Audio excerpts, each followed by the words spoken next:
Hi everybody, Michelle again.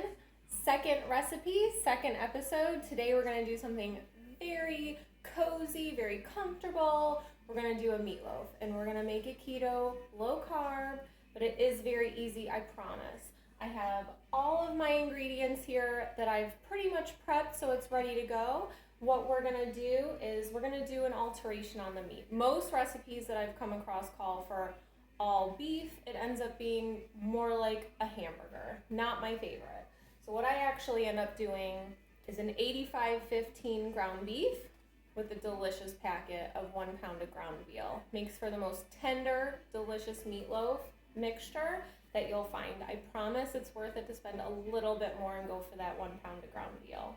The other things that I have here, what we're gonna do is we're gonna kind of mix everything in backwards. Most recipes want you to mix in the meat with the eggs, put your seasonings in. Well, what happens? You can't taste it.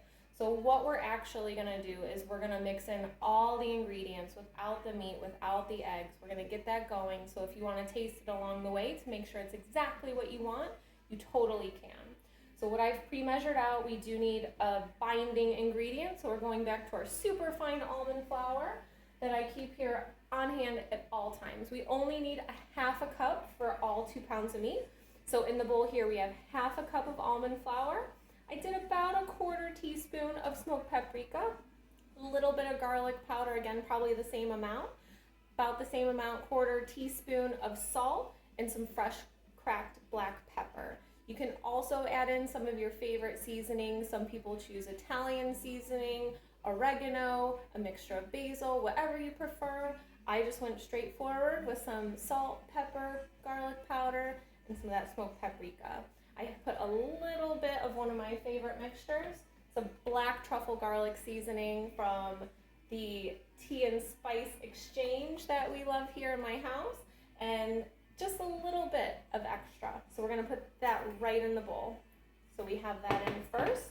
Another mixture here, we did about 8 medium-sized garlic cloves and half an onion, finely chopped, but it doesn't have to be perfect. Again, it's a meatloaf, it's rustic. Don't worry about making it extremely perfect.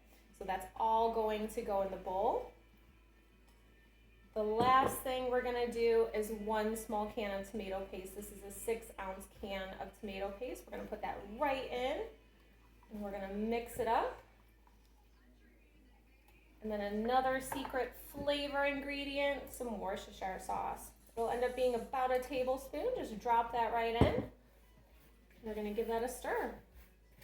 At this point, once everything's kind of stirred up, if you kind of want to give it a little bit of a taste to see if the salt is where you like, pepper, garlic, if everything is perfect, what we're gonna do then is we're gonna add in our 2 eggs, 1 at a time, crack them right into the bowl. If you're more comfortable cracking into a separate bowl to make sure there's no shells, that's totally fine. We're gonna crack right into the bowl. 2 eggs, give it a nice mix.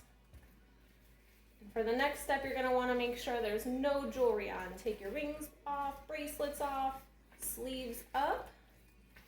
Make sure this is all mixed together. And another good thing about doing this first before adding the meat is everything is gonna be evenly dispersed through that 2 pounds of meat. Nice and mixed up here. Great consistency, everything's even through. Now what we're gonna do is we're just gonna drop in our 2 pounds of meat here. Maybe kind of break it up a little bit. Next key with meatloaf is we don't want to overwork the meat. So what we're gonna do is we're gonna gently fold in everything that we've already got in the bowl and push down. You're not gonna want to use a spoon. It's gonna take too much effort on that meat, and we don't want a tough meatloaf. So just kind of fold everything in, scraping the bowl each time. It's a messy procedure, but I promise it's worth it. So we're gonna get this all going. Shouldn't take too long to get it all mixed up. Scrape the sides of the bowl, get all of the onions in. Everything going all together. Meatloaves I love to make for a weekend dinner. It gets me through the week. especially on those long days. You can put it with that cauliflower mac and cheese. It's the perfect comfort food. Doesn't take long in the oven. You want to preheat that oven right now to 375. Get that going. It'll take a little bit of time for us to form these and get them in the pan. So 375. I prefer to do my meatloaf on convection bake. So that's what we're going to set it to right now. 375. Get that started. We haven't overworked the meat. Still a good temperature, not warm. We're going to get that going in our pan. So again, I'll show you, we always want to keep those roasting pans on hand if you can. It's going to make this so easy for cleanup, so easy to get it in the oven. So we've got a roasting pan exactly like we had from our cauliflower mac and cheese. And what I have made for near the end of cooking is a little sauce here. So what we're gonna do is we're gonna bake the meatloaves plain for about 20 minutes. They'll take on a little bit of color in the oven. I have a mixture of our mustard, a keto ketchup, so unsweetened ketchup, a little bit of sriracha, not too much, but it'll give you a nice little warm heat with a little bit of garlic. And I do add a keto sweetener. So what I have that I'm using today is the Lakanto monk fruit sweetener. Really like it. It has no real aftertaste since it's slightly brown sugar sweetness. So it's really good to put on that meatloaf. So after about 20 minutes, we're gonna pop the oven open. We're gonna put this over the top of the meatloaves, let it finish for about 10 minutes. It'll have a perfect glaze. So what I like to do is divide this meat up into 3 loaves. Reason is even cooking. It's not gonna take too terribly long. You'll be able to slice them up really nice for those dinner portions. So what we're gonna do is we're gonna kind of guesstimate here to start. I'm gonna grab one bunch. We'll just set that in. We'll grab another. Set that right in the middle. We're gonna grab another. We're gonna get that right on the end.